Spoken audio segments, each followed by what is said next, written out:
lounging, son. Welcome back to the Comic Lounge. My name's Ryan. Today, I'm going to be talking about one of the glossiest foil covers I own. I'm talking about Lady Death #1. Before I get into it, I just want to remind everybody, if you're not already, make sure you subscribe to the channel and, hit that bell icon so you're notified every time we drop a new vid, which we drop every single day for the most part, with maybe, a couple days out of the year we don't. But bunch of dope content, so hit that subscribe button. And now let's get into this book. So Lady Death. To be honest with you, I haven't read any Lady Death comics except for when CrossGen had it for a little bit, in the mid 2000s. But it was a completely different take. So it was, I've had this sitting in the pile of unread books for quite a while, and finally decided to grab it out and give it a read. And I have to say, I really dug this. The art is phenomenal. But Brian Pulido and Steven Hughes.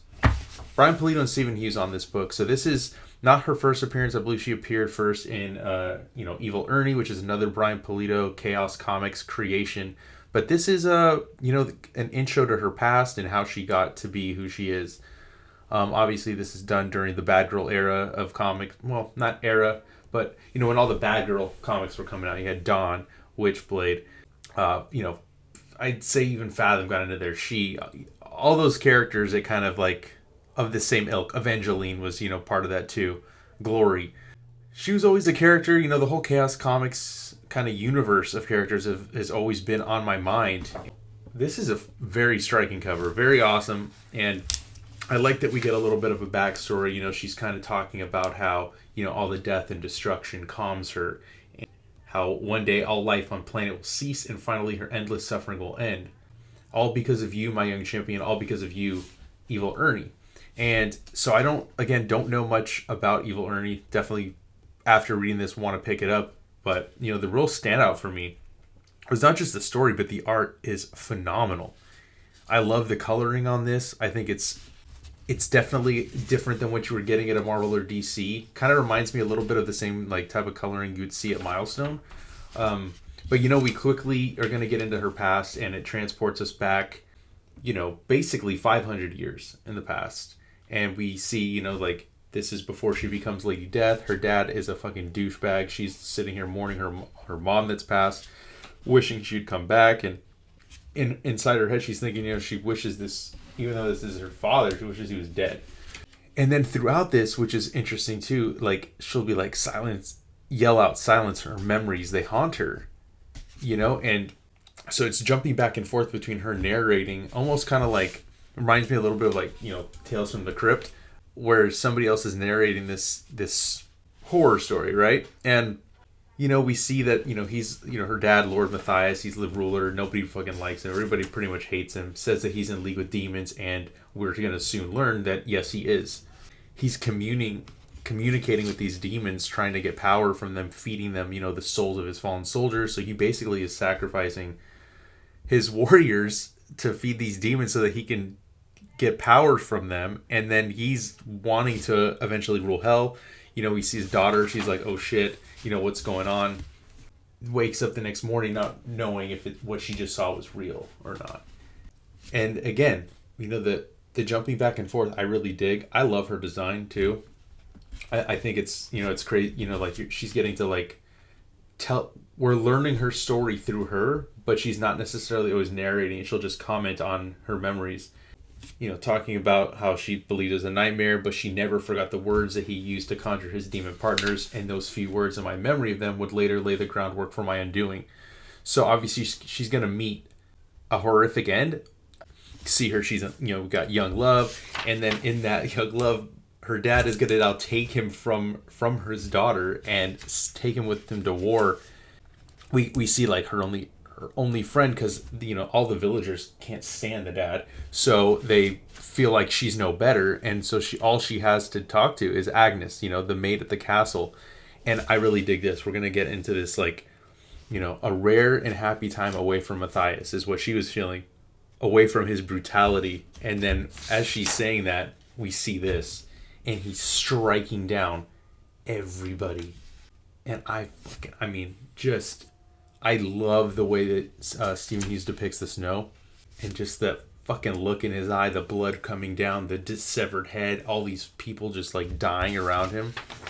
Dope. And then, now the dad's back. She's wondering where, her lover or boyfriend is, and he's dead.